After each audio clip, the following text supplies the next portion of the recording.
Hi, Wanamani. This is Matt Daniels.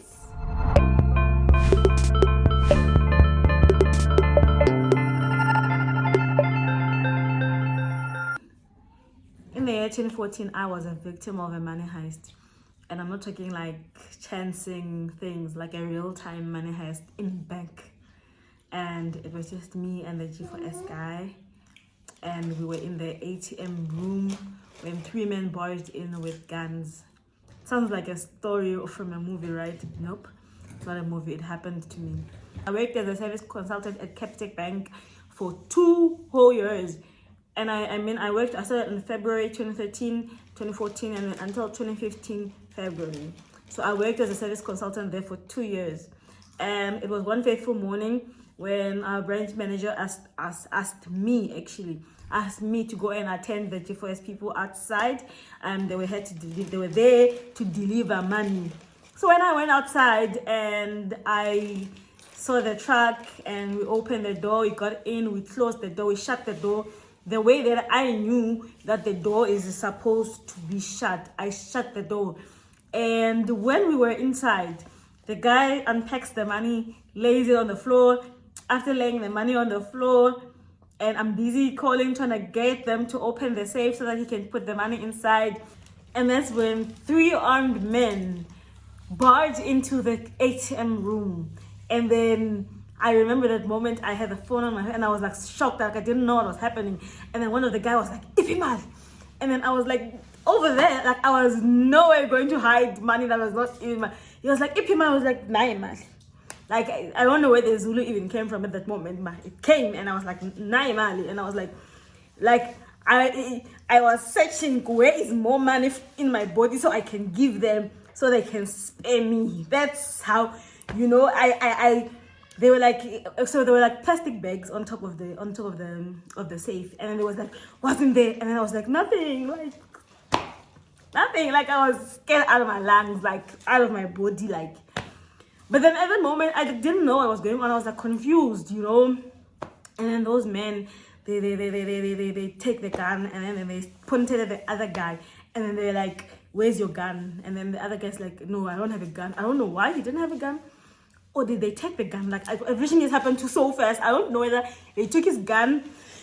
I don't know whether they took his gun or they actually he said he doesn't have a gun. I don't remember. All I remember is that I was like, "There's the money." I was like, "There's the money." Like I was scared out of my body. And so those 3 men walked out. The moment they walked out of the ATM room, and left, they started shooting because they saw the G4S truck approaching back into the ATM room. So when they saw the truck coming back, they were started to be scared, and then they started shooting at the truck, and the truck person shot back. And I was so sure that those people are going to come into the ATM room and finish me off. I was in tongues. I was praying. I was like, "God, spare my life and spare the life of this guy. Save us." And I was praying, and then I told that guy, I was like, "Shut the door, dude." And imagine I'm telling him to shut the door, the very same door that they opened so easily. And I was scared, and they started shooting at the outside. They started shooting everywhere, and the people in the branch don't even know what's happening to me. They don't know whether I'm alive, I've been shot, whether I'm safe. They're just sitting there, wondering what's happening. So the moment that the truck approached, they had their car ready there because they couldn't stop the car because it's risky. I mean, first of all, what if the car doesn't start again? And the time it takes to start the car again, obviously, it was just going to put them on a high risk. And they started the car, and then the moment they started the car, they got away and they were nowhere to be found.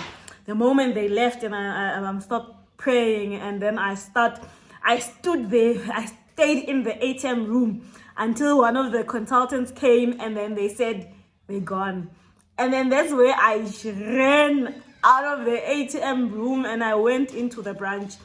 When I went into the branch, my manager, who was one person I did not like, she was so horrible. She was rude to us. She She was like a monster. But surprisingly, that day, she was the first person to give me a hug. And I remember hugging her back, and I cried. I cried for so many reasons. I cried because of the trauma, and I cried because of everything. Like, I just couldn't believe that I'm alive, I'm unharmed, I'm untouched. I mean, it's a money heist. How many people survive those kind of things? But I was there and I was still alive. I believe by the grace of God. You know, he had a purpose with my life. That's why he kept me safe. So after the whole thing and the people were left were in the branch, that's where it didn't even take a lot of time. And I saw all different kinds of police units. I saw forensic, I saw detectives I didn't even think existed in South Africa. You know, I saw them, they came to find the money. That is when I realized, yes, in South Africa, there is more value on money than on people's lives. Where I stay in the village, there was once an incident. There were two people who killed each other on the streets. They stayed there for like the whole day, no cops, no nothing. But on that day, because money was taken, you know, I was like in a movie, you guys. I was in a film. It was unreal. And guess what? I get a call from one of the I don't know whether it's a counselor or what, from a head office, and then she wanted to counsel me. Guess what she says to me? The only thing I remember from that conversation is her saying to me that I shouldn't walk around thinking that it's something like that's going to happen again. You know, I should be free or whatever. Some things that you know, people say to try and make you feel better. I can tell myself such things. You know, I don't need someone to call me and say they're giving me counseling for just that. You know, at that moment, first of all, after that event just happened, I need time to breathe. You know, the second day, it was my day off. If it had not been my day off, I would not have even been given a day off at Capitec. That's how bad it is. Going, after all the trauma that I suffered, they didn't even care about my well-being. They didn't even offer me anything like compensation. What they did was give me a final written warning. I was given a final written warning. I was made to go for lie detector tests, you know, to confirm whether I was maybe involved in the whole incident. All they cared about was finding and recovering their money. It didn't matter how I felt. It didn't matter what I was going through emotionally. You know, all they cared about was their money. I remember that one of the days, I think it was like maybe a week or something, or a week or a month, I don't know. It was not a long time after the heist. And they took us to a lie detector test. And that whole being asked those weird questions, the rope, everything, it was also a traumatic experience for me, you know, but they did not care about that. They did not care about how I felt. They did not care about what I went through. They just wanted their money, and they just wanted you as an employee to continue working, you know. So we went through the lie detector test. I remember there were moments where the detectives would come into the branch, and they took us to go and identify some of the people that they had caught. First of all, I don't remember the people's faces because everything happened so fast. They were not covered. I don't want to lie. They were not covered in any way. But I didn't have time to look at their faces. I was just thinking about staying alive. You know, so they took us, the police, they drove us to the, I don't know if it's a prison, if it's a cell, and they aligned people. And we had to go and identify, is this a person like that?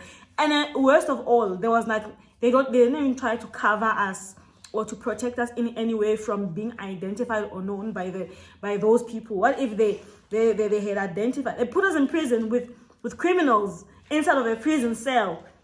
Like, how messed up is it? Like, I was not traumatized enough. The other lady was even pregnant. She was so pregnant that I remember when we were driving back, the guy was driving so fast. He was driving so fast and overtaking everywhere. And the lady was like, please, I'm pregnant. I don't want anything bad to happen to my child. And that's when he tried to slow down. I went there to the prison. And when we come back, we're not given any counseling. We're not given anything. Life just goes on. And it was a traumatic experience. On top of that, that's when I had to go through a hearing.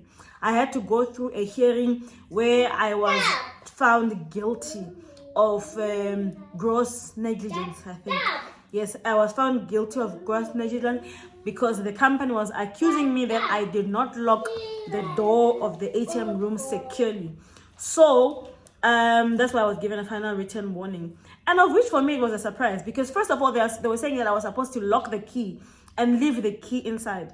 And I was never told that. I was never trained on how to lock it. The way that I was shown that I should lock the door is how I locked the door. And according to me, I was maximally safe, because that's how our manager showed us, so it means therefore they as a bank should have taken responsibility of saying, we did not train you, we did not offer you any form of training in terms of this department on how to lock the ATM room. We take responsibility, and since it concerns your safety and the safety of your lives, we should do something about it. So it was a very frustrating moment for me to have gone through all of that. So when I was going through the disciplinary hearing, they don't care about your feelings. They don't care that you've gone through trauma. They don't care that you are a victim, of this hideous, heinous crime. All they care about is that someone has to take the blame for this incident and someone has to pay for it. Not necessarily in cash, but someone has to be punished. And I guess I was not only the victim of the heist, but I was the victim. It hurts. I'm starting to feel pain as when I think about everything that happened during that time. It hurts. So they didn't really care. They were not handling you with any form of care. They were accusing you of all sorts of things because all they wanted was a guilty person, someone that they could pin the wrong on so that the insurance company can pay. I don't know.